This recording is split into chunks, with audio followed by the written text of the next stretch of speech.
Sungguh kami rasakan hadirat-Mu.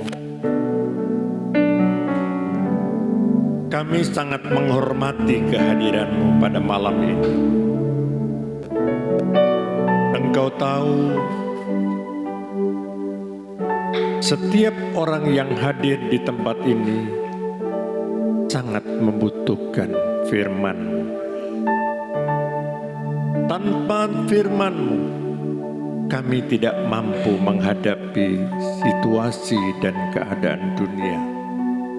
Semakin hari, semakin tidak menentu arah dan tujuan yang jelas.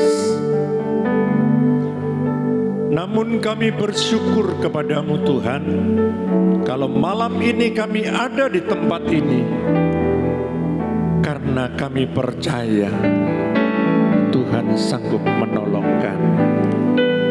Sebab itu berfirmanlah Tuhan melalui hamba-Mu, urapi dengan urapan kuasa Allah, agar apa yang kami sampaikan boleh menjadi kekuatan dalam hidup kami.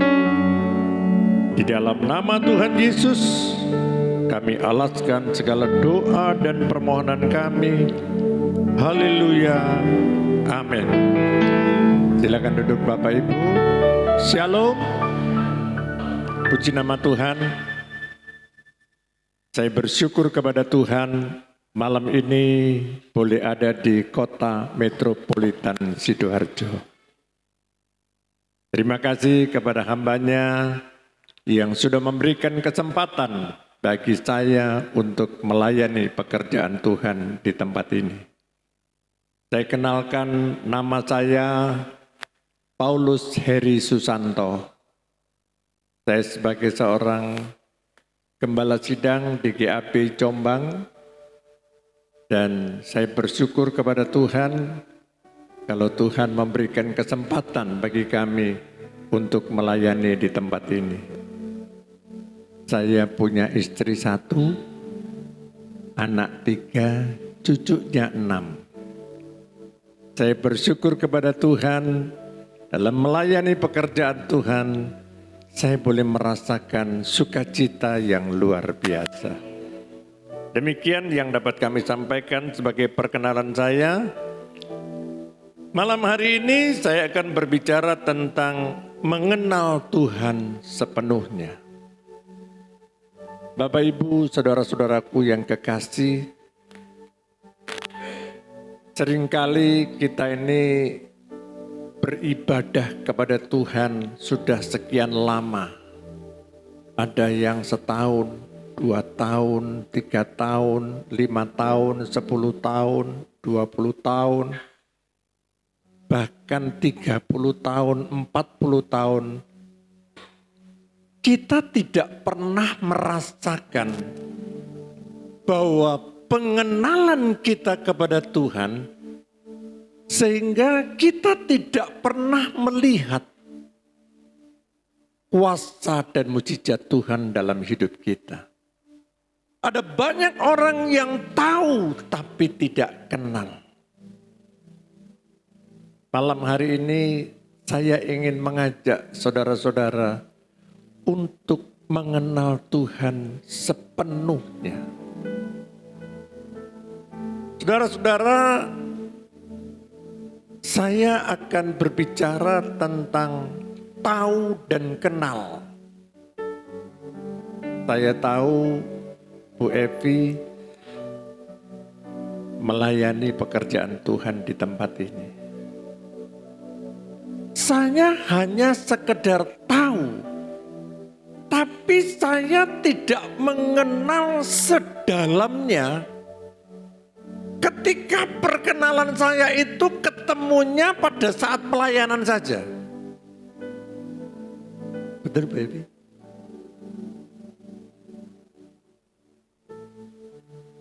Bapak Ibu punya tetangga, tahu tetangga saya itu punya mobil mewah. Karena Bapak Ibu ketemunya itu jarang-jarang, hanya tahu tapi tidak mengenal sifat karakter pribadi tetangga kita.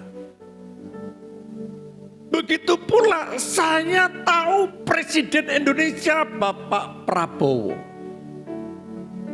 Tetapi karena saya hanya sekedar tahu, karena saya tidak mengenal dia lebih dalam lagi, saya tidak pernah berhubungan langsung dengan beliau.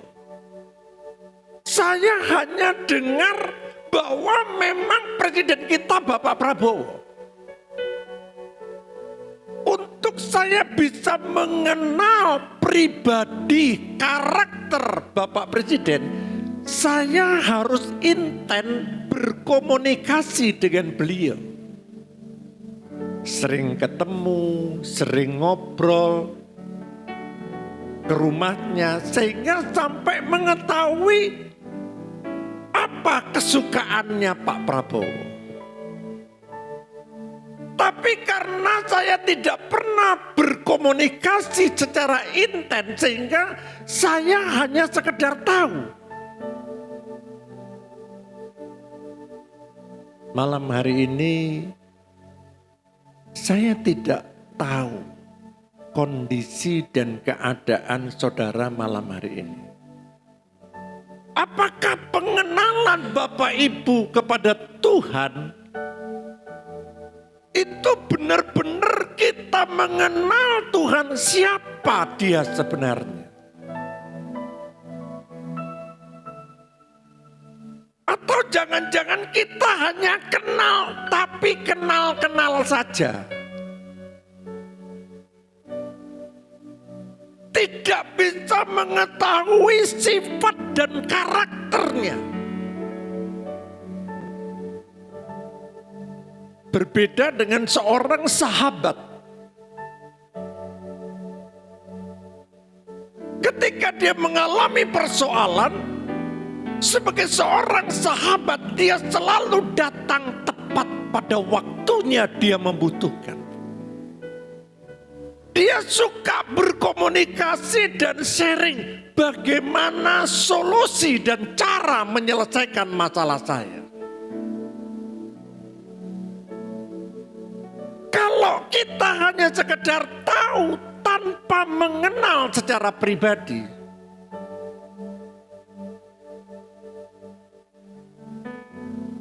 banyak di antara orang yang percaya kepada Tuhan belum mengalami sampai sejauh mana kuasa Tuhan itu berdampak dalam diri kita. Banyak orang hanya mendengar sebuah kesaksian, Tuhanku dahsyat dan hebat. Pertanyaannya, apakah pada waktu Bapak Ibu mendengarkan sebuah kesaksian hebat dan luar biasa, Bapak Ibu juga mengalami hal yang sama seperti mereka alami? Atau Bapak Ibu hanya mendengar kesaksian seseorang yang menyatakan bahwa Tuhanku itu dahsyat dan luar biasa?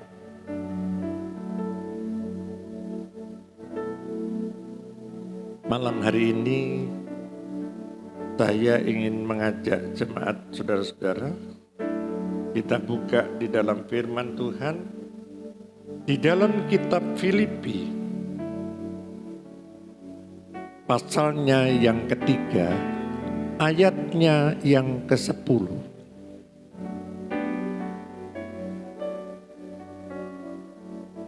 Filipi 3, ayatnya yang ke-10.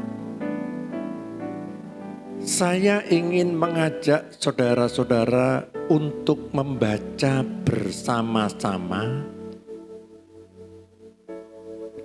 2, 3. Yang ku kehendaki ialah mengenal Dia. Sampai di sini dulu.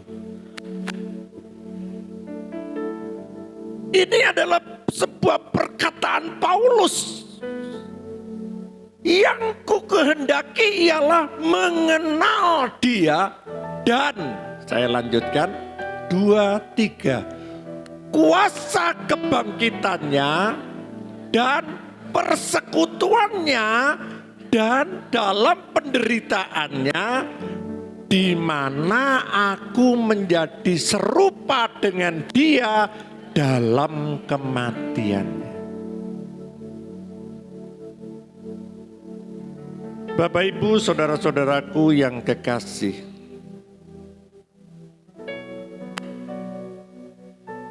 Paulus ini adalah seorang yang dulunya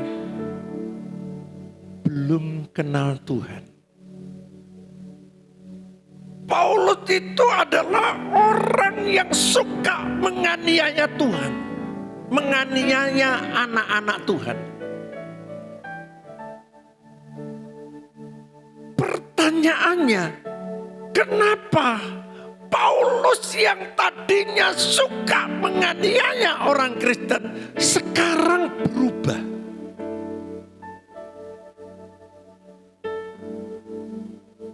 Berbicara tentang seorang yang bernama Paulus, di dalam Filipi 3 kita akan baca dari ayat yang ketiga sampai ayat yang ke-6.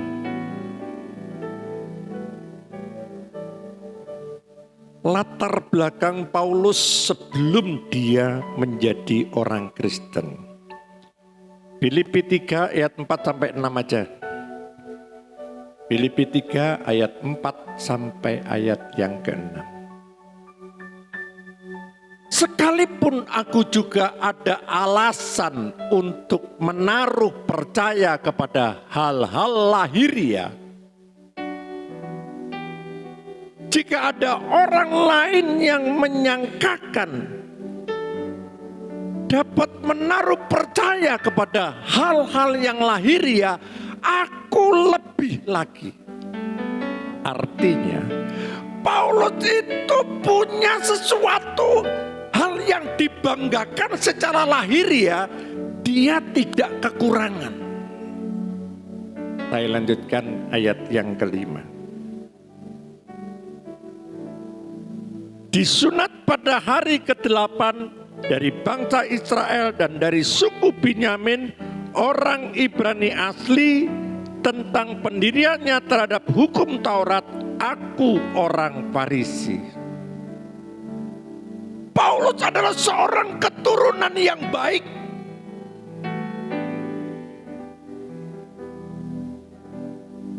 Dia seorang agamawan. Saya lanjutkan ayat yang ke-6. Tentang kegiatan aku menenganianya jemaat, tentang kebenaran dalam mentaati hukum Taurat, aku tidak bercacat. Artinya, sekalipun Paulus itu dia menganiaya orang Kristen, tetapi dia selalu melakukan hukum-hukum Taurat. Dia taat kepada agamanya.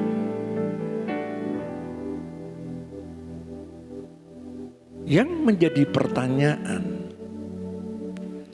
dari orang yang kaya, dari orang yang terpandang, dari keluarga yang baik-baik, statusnya jelas,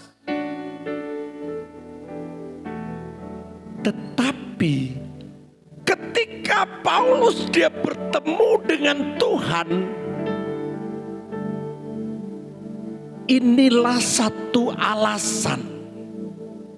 Kita lanjutkan di ayat 7 dan 8. Perhatikan ayat ini. Tetapi apa yang dahulu merupakan keuntungan bagiku, sekarang kuanggap rugi karena Kristus. Bapak, Ibu, saudara-saudaraku yang kekasih, Paulus itu dia benar-benar merasakan bahwa ketika dia sebelum mengenal Tuhan, segala sesuatu itu merupakan kebanggaannya bagi dia. Harta, kekayaan, dia bangga. Tapi sejak dia kenal dengan Tuhan, perhatikan, sekarang kuanggap rugi karena Kristus. Sudut pandang yang luar biasa ketika Paulus bertemu dengan Tuhan.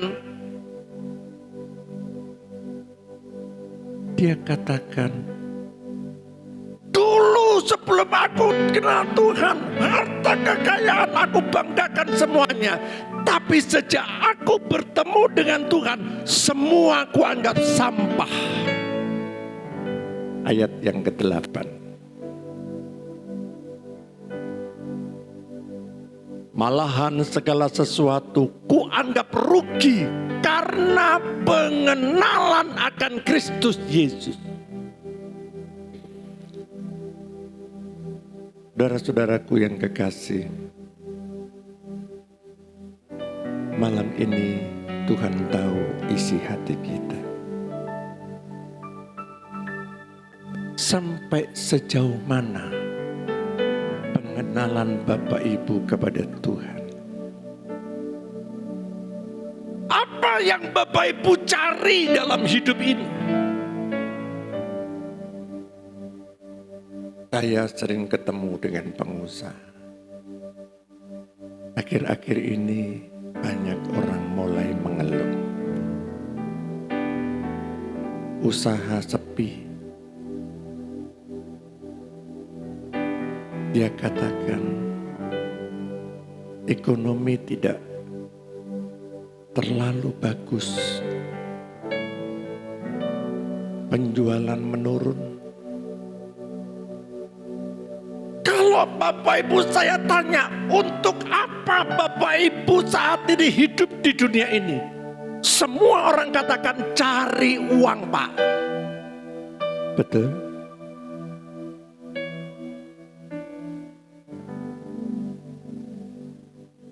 Orang mengatakan cari kedudukan. Cari sesuatu yang menyenangkan.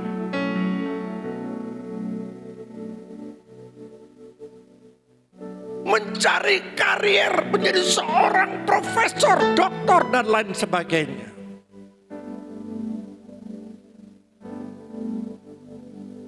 Berapa banyak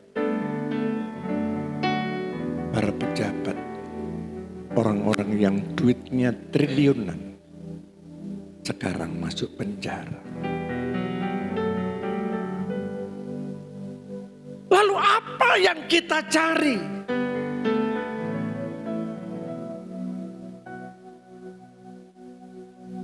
Kalau Bapak Ibu sadar pada malam hari ini,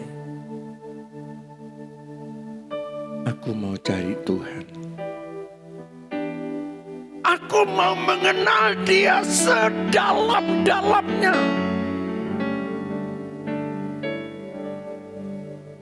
Dari ayat yang ke-10, coba kita baca lagi. Filipi 3 ayat yang ke-10.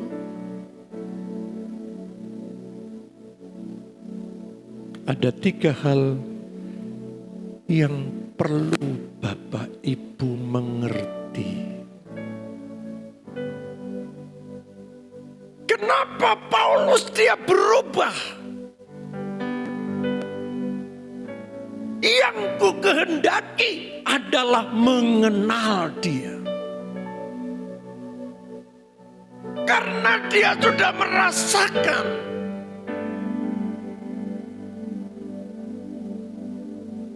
sebelum dia kenal dengan Tuhan, dia tahu dia punya kekayaan, dia punya semuanya. Tetapi sejak dia mengenal Dia, semua yang dia miliki itu dianggap sampah.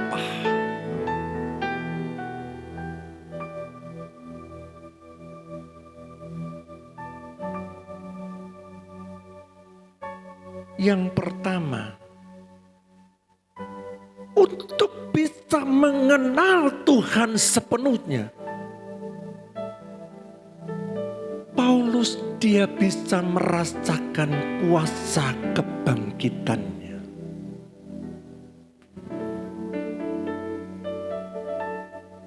Ketika perjalanan ke Damsyik dia bertemu dengan Tuhan, saat itu tiba-tiba matanya buta, tidak bisa melihat. Dan Tuhan bertanya kepada Paulus. Pada waktu itu, Saulus, kenapa engkau menganiaya aku? Di saat itulah, di saat dia buta, tidak bisa melihat, dia mengalami kuasa kebangkitan Kristus. Setelah dia sadar, dia mau mengenal Tuhan, dan di saat itulah matanya bisa tercelik kembali.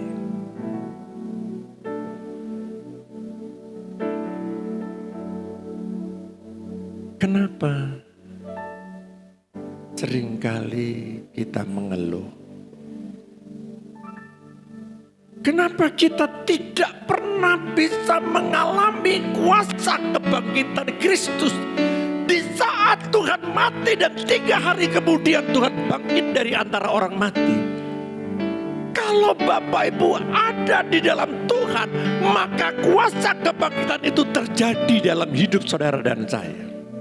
Yang percaya katakan amin. Ketika Bapak Ibu mengenal Dia dengan sebenarnya, maka Bapak Ibu bisa mengalami apa yang Tuhan alami.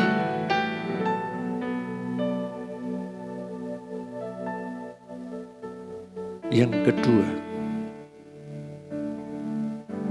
kalau Bapak Ibu benar-benar mengenal Dia dengan sebenarnya, Bapak Ibu bisa mengalami persekutuan dalam penderitaan Kristus.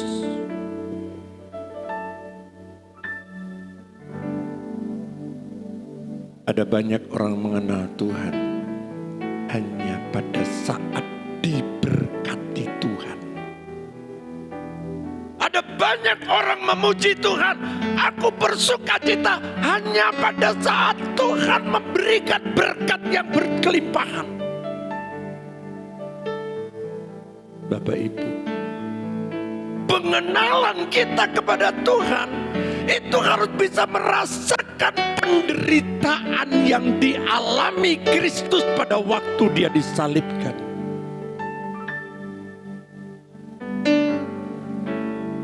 Jadi bukan sekedar pada waktu kita diberkati kita mengenal Tuhan, tapi pada saat kita berada dalam posisi dan keadaan yang sulit.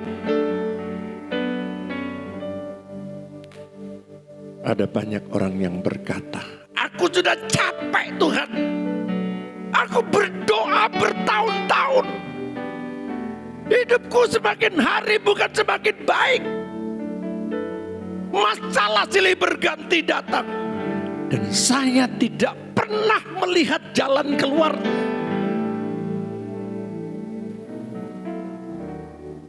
Saya percaya tidak ada seorang pun di tempat ini yang kecewa kepada Tuhan.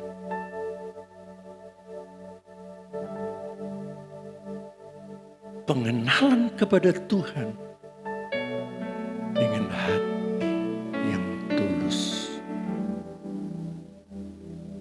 Yang ketiga, di mana aku menjadi serupa dengan Dia dalam kematian.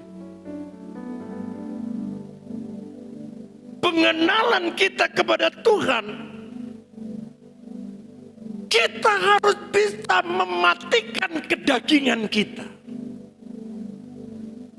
mematikan keakuan kita. Berapa banyak orang yang bangga, kalau tidak ada saya nggak jadi Natal. Dia merasa dirinya paling hebat di antara semua orang. Kita selalu mengatakan aku.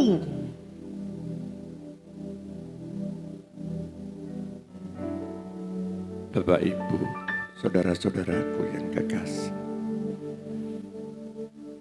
ketika kita mengenal Dia dari dasar hati yang dalam, kita harus bisa mematikan keakuan dan keegoisan diri kita.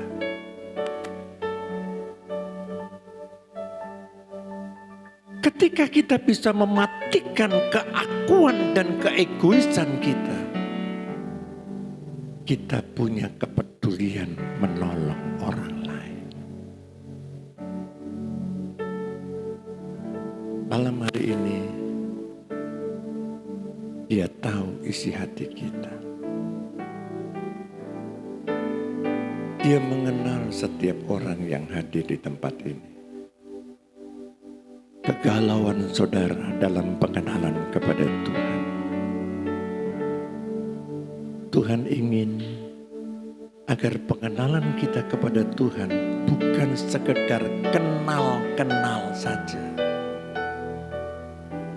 tapi kita juga bisa merasakan kuasa kebangkitan Kristus. Ketika kita berdoa kepada Tuhan, kita tidak mampu menghadapi situasi dan keadaan yang sulit. Biar Roh-Mu berkarya dalam hidupku. Maka kita bisa mengalami kuasa kebangkitan Kristus membangkitkan usaha pekerjaan kita.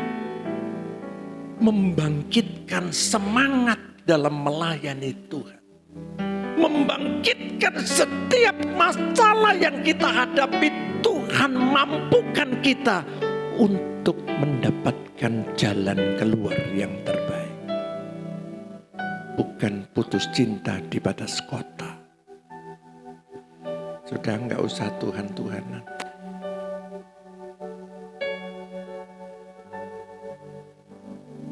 Saya ingin bersaksi bagaimana Tuhan menolong dalam hidup saya. Dari bayi 1 bulan, papa mama pisah. Mama kawin lagi punya anak 2, papa kawin lagi punya anak 6. Saya ikut sama emak. Jadi orang dulu bilang saya dikuepang. Jadi manggil mama Cik D, manggil emak mama. Lulus SMA, saya mau kuliah. Waktu itu teman-teman saya kuliah. Dalam hati kecil saya, kenapa Tuhan saya harus mengalami mama harus berpisah dengan papa? Kenapa saya tidak seperti teman-teman saya bisa kuliah? Waktu itu saya hanya berpikir secara manusia. Dan saya ketemu dengan seorang teman saya, dia katakan seperti ini. Waktu itu teman-temanmu kuliah butuh waktu 5 tahun. Lulus, dia bekerja 5 tahun kemudian baru dia sukses. Saya lulus SMA tahun 1980. Waktu saya lulus SMA, saya berdoa, Tuhan, secara manusia saya tidak punya siapa-siapa. Sejak dari kecil, saya tidak pernah mendapat kasih sayang dari papa dan mama. Tapi saat itu saya kenal Tuhan, saya katakan Tuhan, sekalipun aku tidak pernah mendapatkan kasih sayang dari papa dan mama, aku anggap Tuhan sebagai papaku. Aku percaya, secara manusia saya tidak punya pengharapan. Di saat itulah saya ketemu dengan seorang hamba Tuhan, seorang wanita dari Solo. Dia buka pelayanan di satu desa yang namanya Peterongan. Jemaatnya tidak ada, hanya 2 orang. Saya dengan kakak ipar saya, waktu itu saya masih SMA belum lulus. Di situ saya mulai pelayanan. Dari sebuah gereja yang dari bambu. Saya tanya kepada hamba Tuhan, apa yang harus saya lakukan? Hamba Tuhan itu berbicara kepada saya, kamu kerja ikut orang, setelah uangmu banyak, kumpulin kamu kerja sendiri. Saya katakan, Om Bioan di pasar, saya enggak tanya. Loh, maksudnya gimana? Kalau saya kerja sama majikan saya dapat gaji dari majikan saya. Tapi kalau saya kerja kepada Tuhan, saya dapat gaji langsung dari Tuhan. Waktu itu Saya ngepel di gereja, saya nyapu. Dan saat itu Ibu Gembala bilang sama saya, Matius 11:28, marilah kepadaku, hai kamu sekalian yang letih, lesu, lelah, aku akan memberi kelegaan. Itu seperti sorga di telinga. Kedengarannya enak didengar, tapi realitas hidup yang saya alami penuh dengan tantangan, masalah, kesulitan, yang sampai saat itu belum ada jalan keluarnya. Lalu Ibu Gembala berbicara lagi, tidak tahukah kamu burung yang di udara? Burung itu dipelihara Tuhan. Sedangkan kamu manusia, kenapa kamu takut apa yang kamu makan besok? Saat itu saya berdoa kepada Tuhan setiap malam. Saya katakan, Tuhan, kalau memang Engkau ada, pertanyaan saya, mampukah Tuhan mengubah nasib hidup saya? Saya enggak mau kata pendeta, kata firman Tuhan, saya ingin buktinya. Saat ini saya lulus SMA, saya mau kerja apa?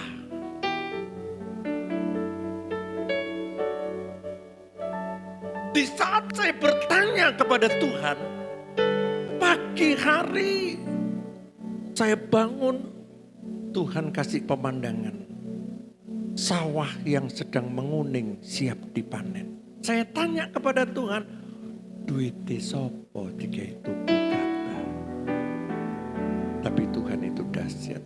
Tahun 83, waktu itu Bapak Presiden Soeharto, itu KUD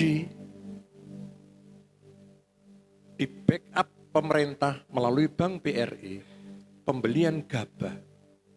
Saya dikenalkan dengan manajer KUD. Uangnya KUD saya pakai untuk modal pembelian gabah.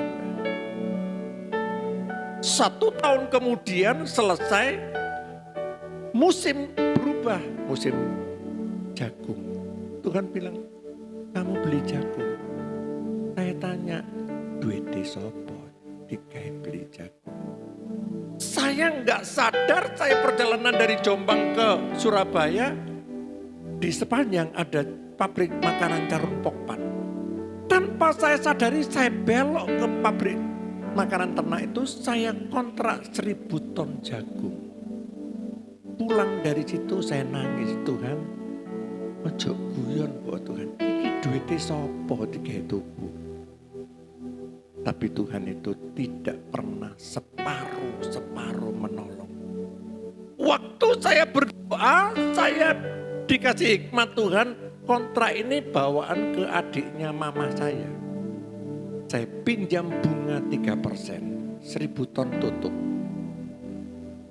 Musim tembakau, Tuhan bilang beli tembakau. Tuhan, aku ini gak ngerokok. Dan saya gak punya pengalaman di bidang tembakau. Tapi Tuhan itu jelas.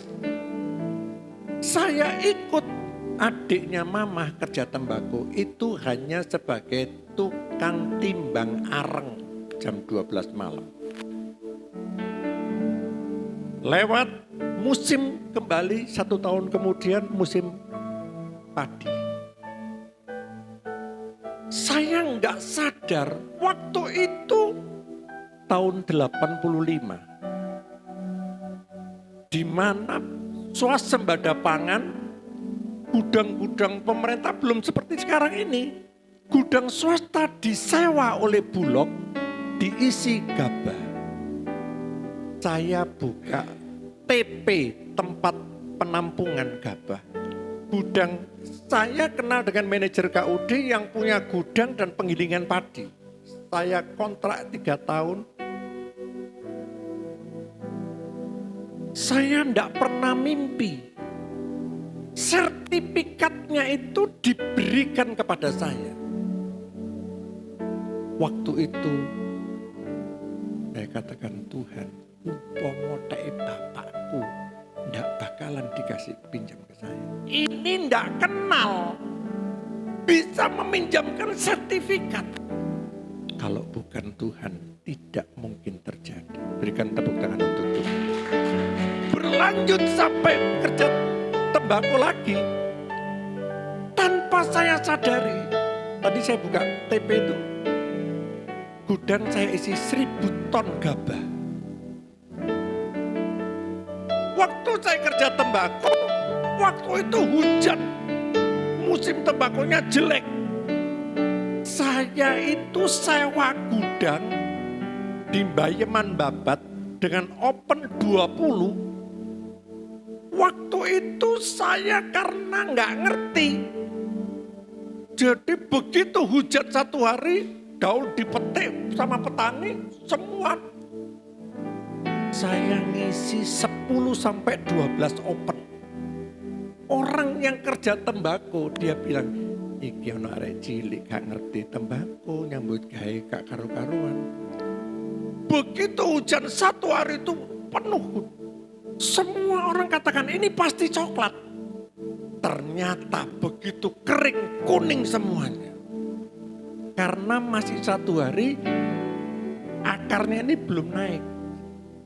Jadi semua tidak berani ngopen. Saya karena gak ngerti bonek, saya dapat keuntungan yang luar biasa. Itu dipikir logika gak masuk akal. Waktu tahun 85 saya mau menikah. Undangan sudah 3 bulan, saya sudah cetak 3 bulan. Duit gak nyekel. Bapak Ibu tahu enggak? Pas kurang 3 bulan, saya buka TP. 1000 ton gabah terpenuhi. Dan waktu itu saya untung 200 juta. Tahun 85. Tahun 87, gudang yang saya isi gabah 1000 ton, saya giling, enggak keluar rendemennya 65. Jadi saya dapat untung 200 juta, 87 gabah digiling. Saya tahu bangkrut 200 juta. 87 saya bangkrut 200 juta. Waktu itu anak saya yang pertama lahir. Waktu saya melihat anak yang pertama lahir, kakinya cacat, gak ada tulang tumitnya. Waktu itu saya nangis kepada Tuhan. Tuhan, salah opo? Zaman dulu katanya mukul binatang. Saya tidak pernah mukul binatang kok kakinya. Anak saya cacat, itu apa salah saya? Saat itu Tuhan kasih hikmat. Ketika ada seorang anak lahir buta, tetangga kanan kiri mulai kasakus. Sopo sing salah?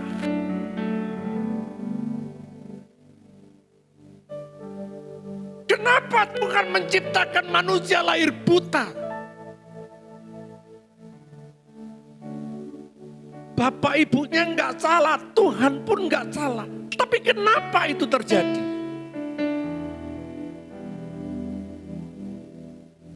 Dan saat itu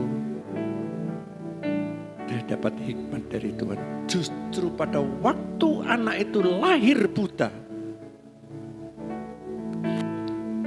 ketika Tuhan melakukan mujizat, orang buta bisa melihat, nama Tuhan ditinggikan, dipermuliakan.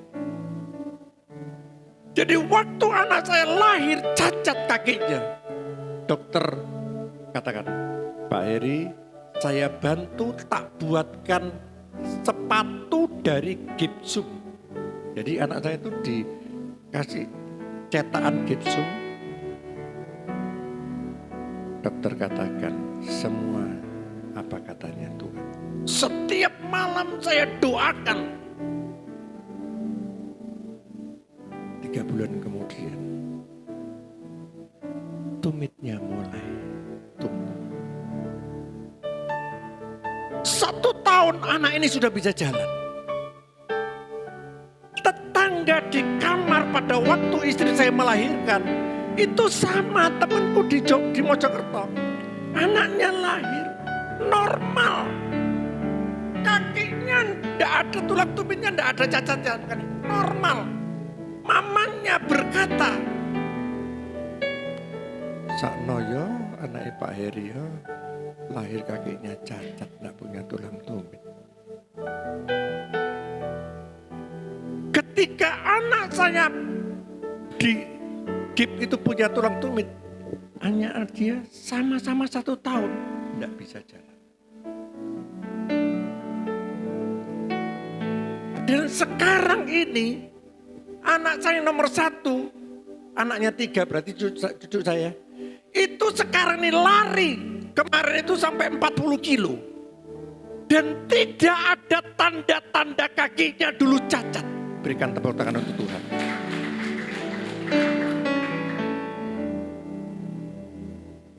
Saya bisa merasakan kuasa kebangkitan Kristus itu ada dalam diri saya ketika saya mengenal Dia dengan sebenarnya.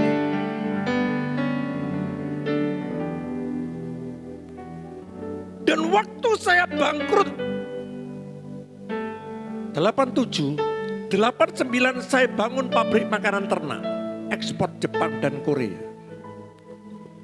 Waktu tahun 87 itu saya menyelidiki. Waktu itu, mohon maaf, orang yang itu kan stres ya. Di sini tidak ada yang stres ya. Waktu itu saya itu orang Jawa bilang linglung. Jadi saya itu jalan, ketemu satu titik, ada sawah kebakaran.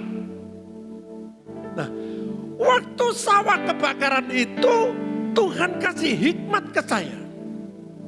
Itu daun pucuk tebu yang dibakar bisa dipakai untuk makan sapi. Waktu itu saya menyelidiki ada pabrik daun pucuk tebu di Tongas Probolinggo punya Puskut. Dia produksi daun tebu diekspor ke Jepang. Saya menyelidiki dari tahun 87 sampai 89. Saya mau bangun pabrik makanan ternak.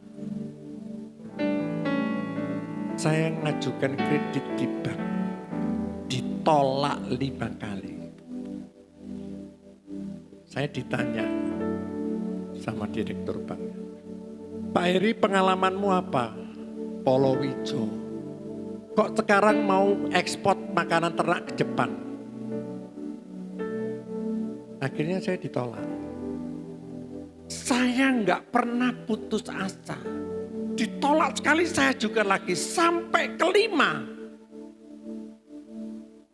Waktu di ACC saya beli 5 kontainer dari pabrik di Probolinggo, saya ekspor ke Jepang sendiri. Jadi saya punya data buyernya. Waktu itu saya pergi ke Taiwan, saya mau beli mesin. Di saat saya mau beli mesin, saya nggak punya uang. Balik lagi bonek, bondo nekat, bahasa Mandarin gak iso.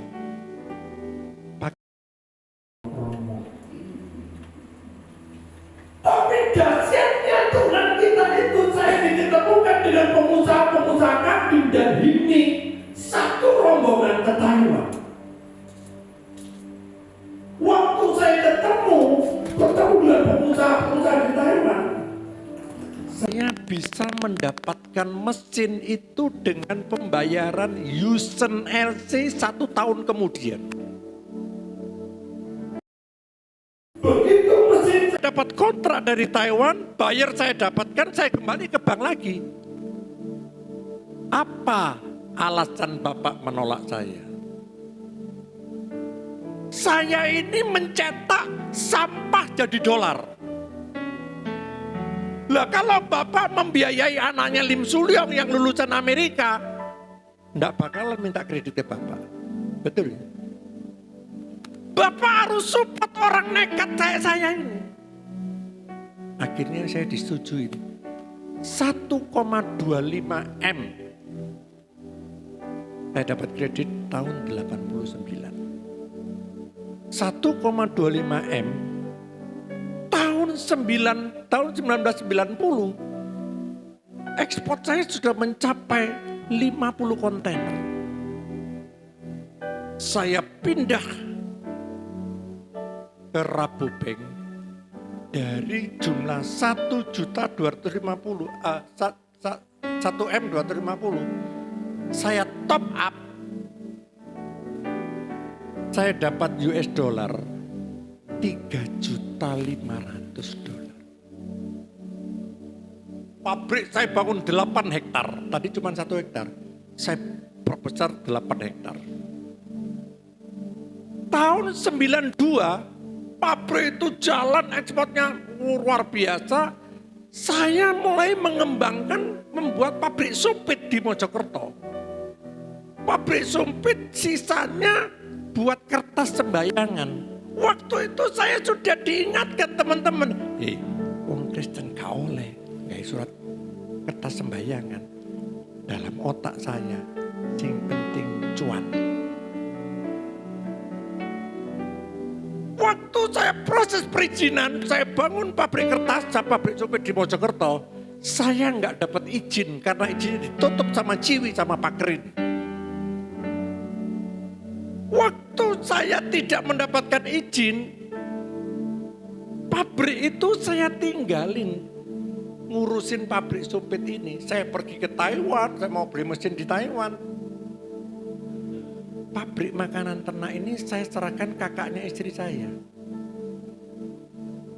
Karena kurang kontrol, jamur di Jepang. 35 kontainer. Tahun 92, bayarnya stop, gak mau beli. Saya bangkrut 8 miliar. Jadi tahun 87 saya bangkrut 200 juta. Tahun 92 saya bangkrut 8 M. Udah ditukono dawet. Tapi Tuhan itu dahsyat dan luar biasa. Saya diketemukan dengan orang India yang tidak pernah mimpi saya. Waktu itu saya mau rekayasa. Utangku mau tak tawar di bank. Saya mau cari keuntungan. Sebelum ketemu dengan orang India, saya dipertemukan dengan orang dari Korea. Saya ekspor 1 kontainer ke Korea. Waktu itu saya nggak jujur. Utang saya dengan aset saya ini gede utangnya. Di sini tidak ada, itu salah banyak. Karena saya nggak jujur, mau kerjasama waktu itu dengan Korea, batal, nggak jadi. Ketemu orang India, naluri berpikir saya, wingi jujur batal, iki jujur mana? Batal mana? Itu menurut logika saya. Tapi Tuhan jelas ngomong, kamu harus jujur. Antara jujur dan tidak, jujur dan tidak. Akhirnya saya putuskan jujur Tuhan. Saya memutuskan jadi sopir saya mau asalkan utangku lunas. Bapak Ibu tahu, begitu saya terbuka dengan orang India ini, saya ceritakan utang saya di Rabobank jumlahnya $3.500.000. Laporan keuangan saya serahkan semuanya. Dalam kurun waktu yang tidak lama, saya tidak pernah berpikir ada bank yang mau rugi write off dari angka $3.500.000 dibayar cuma $1.250.000 oleh orang India.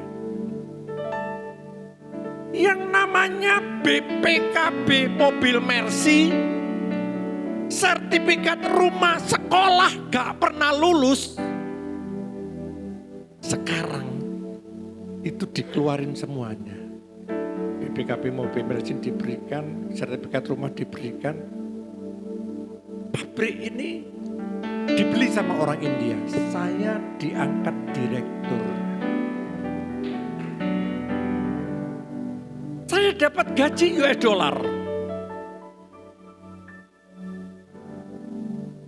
Setahun 92 bangkrut, 94 pabrik itu jalan. 2 tahun. Kemarin juga gitu, 87 saya bangkrut, 89 buat pabrik makanan tanah. Ini 92 bangkrut, 94 Tuhan tolong sama orang India. Sebelum orang India ini datang, saya itu doa puasa di Bukit Doa Prigen. Dan jelas waktu itu Tuhan memberikan hikmat. Pada waktu Elia berada di tepi sungai Kerit, Tuhan kirim burung gagak untuk memberi makan roti dan daging. Pulang dari doa puasa, telepon bunyi kering, jantung matratap, sopo maneh sing nagih utang. Tahu Bapak Ibu? Saya tanya kepada Tuhan, apa maksudnya Tuhan saya pulang dari doa puasa, Elia berada di tepi sungai Kerit, Tuhan kirim burung gagak untuk memberi makan roti dan daging. 3 bulan kemudian Tuhan kirim orang India. Hitam-hitam kayak burung gagak. Dan waktu itu pabrik dijalankan kembali, saya sebagai manajernya, sebagai direkturnya tetap ekspor ke Jepang.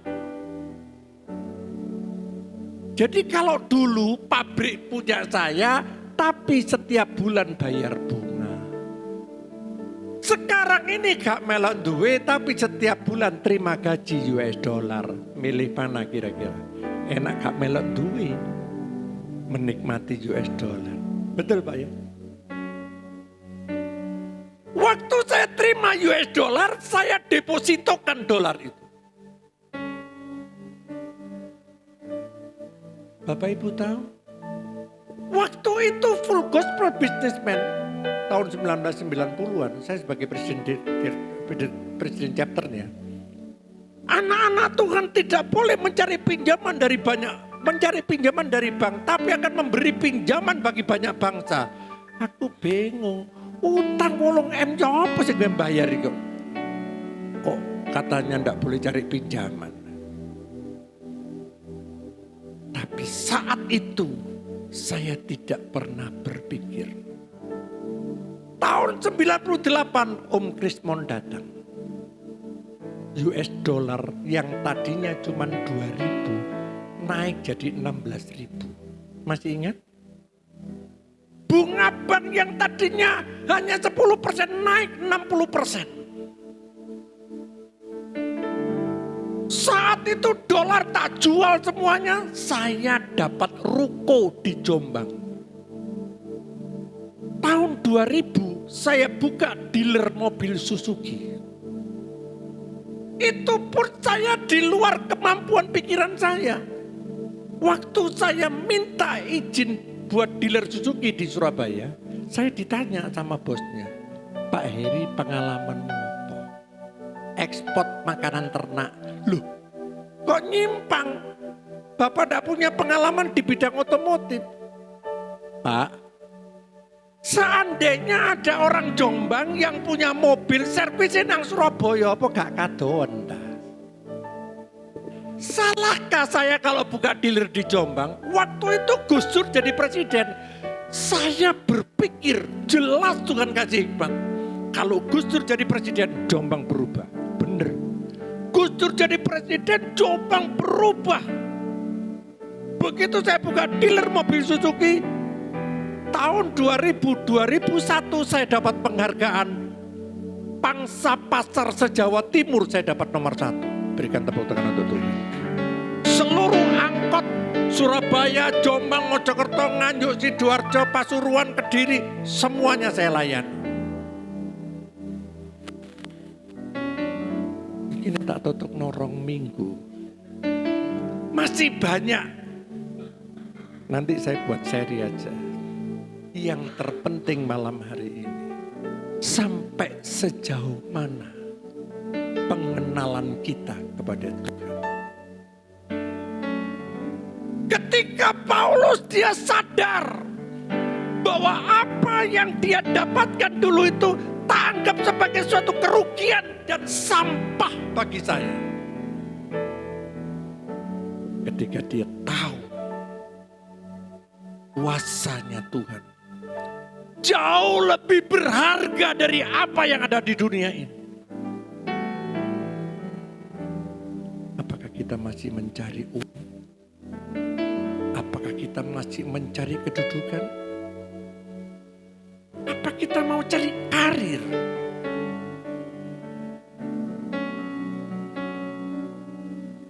Malam ini Tuhan ada di tengah-tengah kita. Dia tahu kegalauan hatimu. Kalau ada di antara saudara, engkau masih belum mengenal kuasa kebangkitannya. Engkau masih belum mengenal persekutuan dalam penderitaan. Engkau masih belum serupa dalam kematian Kristus. Saudara masih menganggap aku. Saudara tidak bisa mematikan kedagingan kita. Sia-sialah pengenalan kita kepada Tuhan. Malam ini mari kita buka hati kita. Seperti apa yang Paulus, yang ku kehendaki ialah mengenal Dia. Mari kita tundukkan kepala. Saya mohon song leader bantu saya menyanyikan sebuah pujian mengenal. Dan ku ingin mengenal